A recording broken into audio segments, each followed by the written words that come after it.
నమస్కారం. నేను మీ ఫణిభాస్కర్. ఈ వీడియోలో పుష్కర స్థాన మహిమ గురించి తెలుసుకునే ప్రయత్నం చేద్దాం. మనకి ప్రతి నదికి కూడా సంవత్సరానికి ఒకసారి గురువు మారుతూ ఉంటాడు.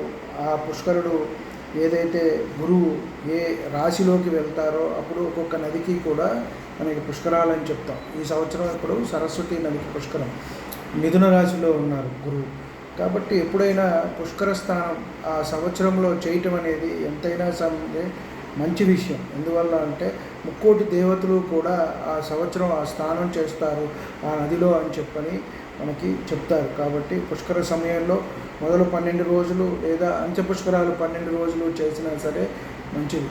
మధ్యలో అయినా సరే అక్కడికి వెళ్ళి పుష్కర స్నానం చేసుకొని తమ పితృదేవతలకు, గతించిన పితృదేవతలకు దానాలు, ధర్మాలు, తర్పణాలు చేసుకున్నట్టయితే ఎంతైనా మంచి జరుగుతుంది అని మనం చెప్పవచ్చు.